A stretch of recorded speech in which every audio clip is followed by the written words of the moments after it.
자, 오늘 테마 플랜 ABC 주제가요. 폭염 혈관 질환 주의보라고 합니다. 날씨가 정말 더운데 오늘은 한보라 전문가님 모셨습니다. 어서 오시죠. 네, 안녕하세요. 네, 반갑습니다. 네. 전문가님 오시는데 너무 날씨가 덥죠. 그렇죠. 우리가 지금 날씨도 너무 더운데 마스크까지 껴야 돼서 굉장히 좀 답답함을 느끼시는 시청자분들이 많으실 것 네, 같거든요. 맞아요. 그런데 폭염에 혈관까지 주의를 해야 된다고 하니까 저는 날씨가 추워야지 좀 주의를 해야 되는 줄 알았는데 여름에도 주의를 해야 되나 봐요. 네, 이게 무슨 소리야라고 생각하실 수도 예. 있는데 폭염에 혈관이 위험하다라는 음. 거를 오늘 제가 한번 말씀드리려고 합니다. 네.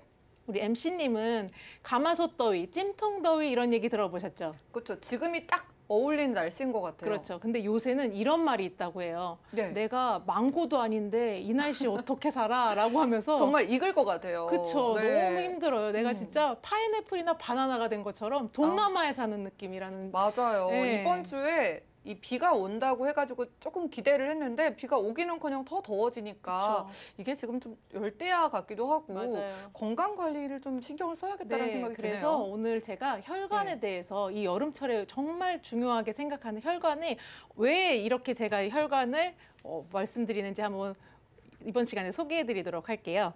네. 저는 최근에 냉장고를 열면서 두부가 그렇게 부러웠어요. 아, 왜요? 두부. 시원해 보여서요? 두부가 찬물에 담겨가지고 냉장고에서 여름을 나잖아요. 정말 저희도 그냥 찬물에 풍덩 들어가서 그쵸. 휴가 가가지고 쉬면 얼마나 좋을까 네. 싶네요. 그런 생각을 참 많이 했는데요. 이 여름철에 혈관 질환이 왜 위험하다고 하는지 한번 말씀드리려고 합니다. 네. 보통 아까 우리 민차 MC님께서 말씀해 주신 대로 추운 겨울에 혈관이 위험하다라고 보통 생각들을 하시는데 그렇죠. 이 더운 여름에 의외로 여름에 발병하는 환자 수가 많아요.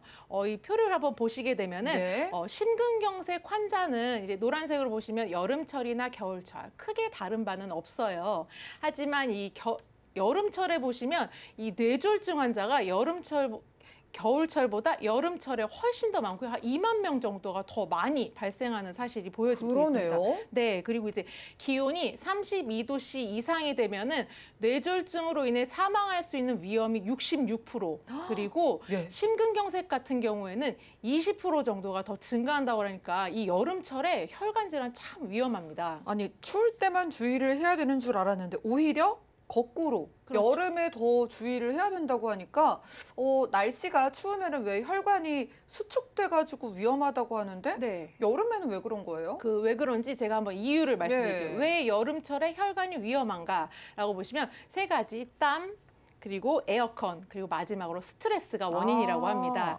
이 땀 같은 경우에는요, 우리가 여름철에 가만히 바깥에만 서 있어도 땀이 줄줄 흐르죠. 그렇죠. 네, 그렇게 되면 이제 이 무더위에 혈관에 있는 수분이 날아가면서 이 혈관이 끈적끈적하게 점성이 좀 높아진다고 하는데요. 예. 끈적끈적해지면서 이렇게 되면 혈전이 생길 가능성이 높아집니다. 혹시 혈전이 어떤 건지 알고 계시나요, 우리 시청자님?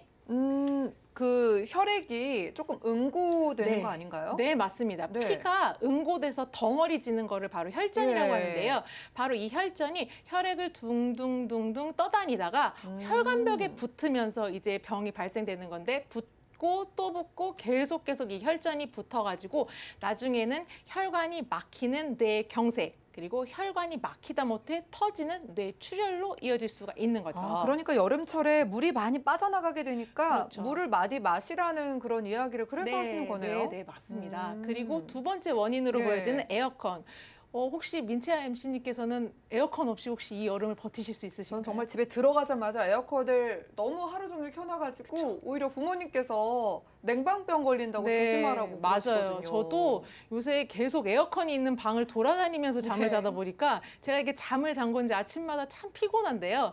이 에어컨이 참 문제가 되는 게, 바깥에 나가서 활동을 하다가 에어컨이 있는 실내로 들어가게 되면은 확장이 되어 있던 혈관이 갑자기 수축하게 되면서 혈관의 압력이 높아지고 그로 인해서 혈관 질환이 발생될 위험이 더 높아질 수가 있습니다. 온도 차가 너무 급격하게 차이가 그렇죠. 나니까 몸이 좀 깜짝 놀라기는 하겠네요. 네, 덥다고 하니까는 계속 에어컨을 많이 맞아요. 온도를 낮추다 보니까 네. 갑자기 겨울철도 아닌데 갑자기 혈관이 축축해가지고 아. 네, 이렇게 위험이 생길 수도 있죠. 요즘 분들은 거의 실내에서 에어컨 하루 종일 틀고 계시니까 맞아요. 충분히 혈관 수축에 대한 걱정도 하실 필요가 있겠습니다. 마지막이 스트레스네요. 마지막 스트레스. 네. 스트레스야 뭐 다들 아시다시피 만병의 근원이다라고 하실 수 그러네요. 있는데 이게 점점 바깥에 있고 나갔다 왔다 갔다 하다 보니까 이 불쾌지수라고 하죠. 이 불쾌지수가 상당히 높아지기 때문에 이 혈관에도 이 스트레스가 한몫을 하는 것 같습니다.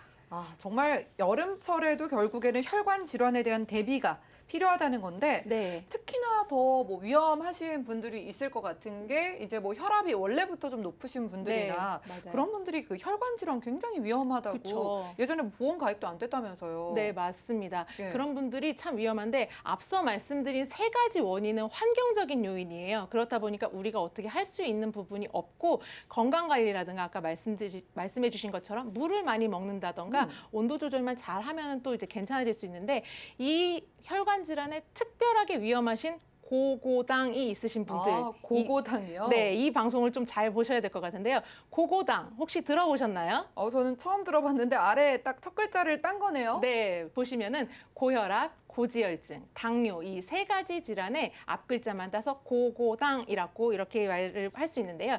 이 혈압이 높은 분들뿐만 아니라 고지혈증이라고 해서 혈액에 지방, 콜레스테롤이 높은 수치가 높으신 분들 그리고 당뇨라고 해서 혈액에 포도당의 농도가 높으신 분들 이런 분들이 고고당이라고 합니다. 이런 분들 이런 질환 가진 분들 다들 약을 드시면서 나름대로 건강 관리를 하시고 또한 국가 차원에서 만성 질환자라고 해서 많이들 관리를 하고 계신데 이런 분들 특별히 혈관에 많이 위험하세요. 이 세 가지 질환 모두가 혈관과 관련되어 있기 때문이죠. 아, 이게 이제 있으신 분들이 정말 흔한데 겉으로 보기에 굉장히 건강해 맞아요. 보이시잖아요. 네네. 그런 분들이 만약에 혈관 질환이 오면은 뭐 보통 분들보다 훨씬 뭐 위험하다는 걸까요? 그렇죠. 이 혈관 질환이 이 가진 분들이 이 혈관 질환이 이 앞서 말씀드린 고고당 환자들이 참 위험한데요. 예. 어떤 원인 때문에 위험하냐고 하면은 뭐 이제 뇌혈관이나 심혈관 질환으로 발생된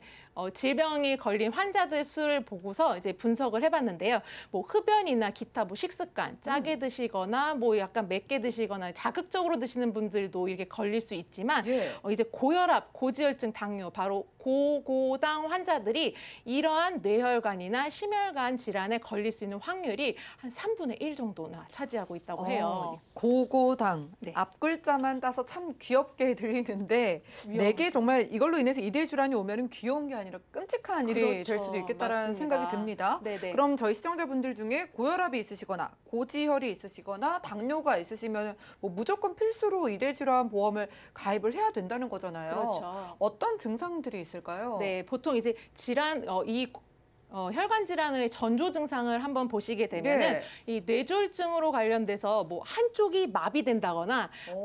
발음이 어눌해지는 이제 언어 장애, 또한 시각 장애나 어지럼증이 있는데요. 어지럽다 보니까 사물이 겹쳐 보일 수도 있고요. 또한 이 심한 두통으로 마치 망치가 내 머리를 두들기는 것 같이 극심한 어휴, 네. 고통을 호소하시는 경우도 있고 심근경색 같은 경우에는 가슴에 통증이 있으시거나 아니면 구토나 메스꺼움증 또 이렇게 땀을 많이 흘리시는 분들도 계신데 이러한 질환들은 어떻게 보면 또 냉방병과 약간 비슷하게 그 증상이 보여지기 때문에 내가 이게 심장이 아파서 그런 건가 뇌가 아파서 그런 건가 혈관이 안 좋은가 이렇게 생각하시지 인식을 못 하실 수 있는데 혹시라도 이러한 질환이 있으시거나 조금이라도 의심되면 바로 병원에 가셔야 될 것 같습니다.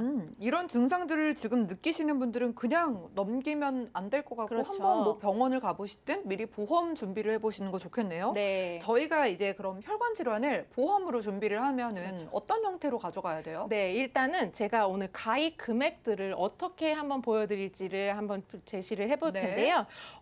우리 그동안 기존에 이제 우리 보험 플랜 119 애청자분들은 좀 많이 보셔서 아실 텐데요.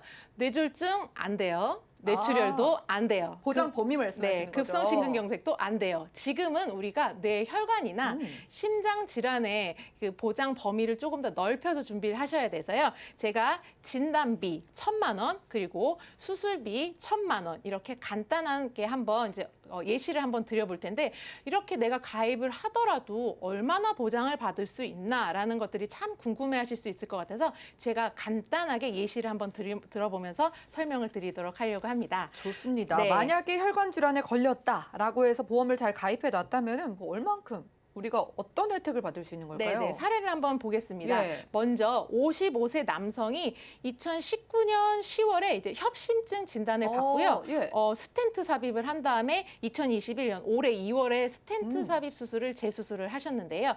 이렇게 보시면 협심증은 심장에 있는 혈관이 좁아져가지고 이 심장에 있는 좁아진 혈관을 늘려주는 스텐트 삽입 수술을 하는 건데 보통 이 수술은 한 번으로 끝나지 않으시고요. 한 번 하신 분들은 한 평균적으로 2.6회. 맞아요. 그렇게 계속 보면, 하시더라고요. 네, 3번 정도를 뭐 평균적으로 하신다고 보면은 이분 같은 경우도 재수술을 하셨잖아요. 그러면 진단비 1,000만 원 받으시고 진단비는 일회성이 있기 때문에 없어지지만 수술비 1,000만 원이 있기 때문에 할 때마다 수술비 1,000만 원 받고 다음 재수술할 때 또 받고 혹시라도 또 하시게 된다면 1,000만 원 또 받아서 이 경우에는 지금 한 총 3,000만 원의 보험금을 받으실 수 있습니다. 와, 진단비로만 준비하면 더 비쌀 텐데 수술비를 잘 준비해 놓으니까 뭔가 몇 번씩 받는 그런 효과가 있네요. 네. 다른 경우는 어떤 게 네, 있을까요? 다른 경우는 58세 여성분을 한번 보도록 예. 할게요. 58세 여성분이시고 2020년 8월에 뇌동맥류로 진단을 받으시고 코일 색전술을 하신 경우인데요.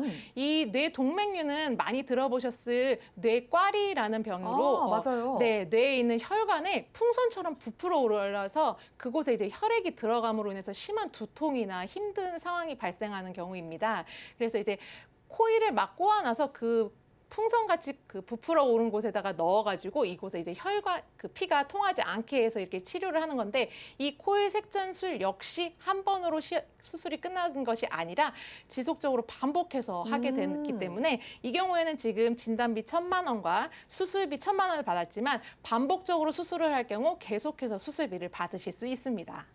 이대 질환이 이제 나이가 조금만 있어도 중년이 넘으면은 암보다 더 잘 준비를 하셔야 돼요라고 하시는데 그렇죠. 이제 저희가 비싸가지고 그동안 고민을 많이 했거든요. 네. 오늘 저희가 좀 만나볼 두 가지 회사 같은 경우에는 자, 보험료가 어떤지 한번 볼까요? 네, 일단 A사와 B사 네. 20년 만기 20년 갱신형으로 제가 한번 준비를 해봤고요. 네. 보통 이제 다들 혈관 진단비를 다 준비를 하고 계셔서 제가 이제 보완을 해가지고 추가로 이제 혈관의 범위를 넓히는 컨셉으로 한번 준비를 해서 각각 1,000만 원 했을 때 A사의 경우는 남성이 40대는 10,000원, 그리고 50대는 3만 원, 60대 6만 원 이렇게 되어 있고요. 예. 예, 그리고 이제 B사 같은 경우에도 크게 다르진 않지만 A사보다는 조금 더 저렴한 것을 보실 수 있습니다.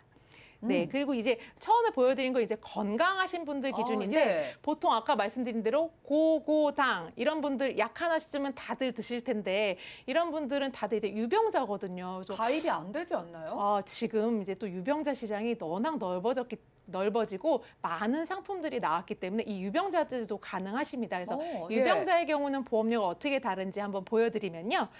A사의 경우 40대 2만 원, 그리고 50대 4만 원, 그리고 60대는 아무래도 위험률이 높기 때문에 8만 원인데 B사 같은 경우에는 이제 이것보다는 또 한 2만 원에서 2만 원 정도 저렴하고 특히나 여성분들은 A사가 좀 많이 저렴한 편이긴 합니다. 그래요? 네.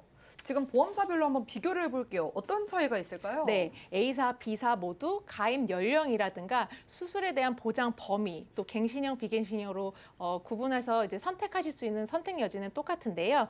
A사의 경우에는 건강하신 분들만 이 심장 질환이라고 하는 심부전, 부정맥 같이 이제 더 넓어진 보장 범위를 건강하신 분들만 가능하시다면 B사의 경우에는 유병자임에도 이 모든 진단비와 수술비를 다 준비하실 수 있고요. 그리고 이제 A사가 아까 보셨다시피 보험료가 한 2만 원에서 2만 원 정도 조금 비쌌는데 그 이유는 바로 이제 혈전 용해제라든가 만성 질환자인 고혈압, 당뇨가 있으신 분들의 특화되어 있는 보장이 몇 가지가 추가되어 있기 때문에 비용이 조금 더 비싸지만 건강하신 분들이라면 조금 더 유리하고 보장을 넓게 준비하실 수 있으실 것 같습니다. 와, 뭐 두 가지 다 비교를 해도 조금만 서두르면은 10,000원에서 2만 원대 그 비싸다는 혈관 질환 보험을 가져갈 수 있다고 그렇죠. 하니까 저희가 뭐 하나 딱 더 좋다라고 하기보다는 시청자분들께 이런 분께는 이게 잘 맞습니다라고 말씀을 드린다면 어떻게 될까요? 네, 저의 원픽을 오늘 한번 말씀드렸는데 네. 참 원픽이라고 말씀드리기가 애매하게 어렵죠. 조건이 각각 다르기 때문에 어떤 거가 좋다라고 말씀을 드릴 수도 없지만 건강하신 분이라면 조금 더 다양한 보장을 가질 수 있는 A사, 그리고 이제 유병자이시라고 하면은 심장 질환 진단비까지도 폭 넓게 준비하실 수 있고 보다 저렴하게 보장을 준비하실 수 있는 비사가 더욱더 유리할 것이라고 생각됩니다.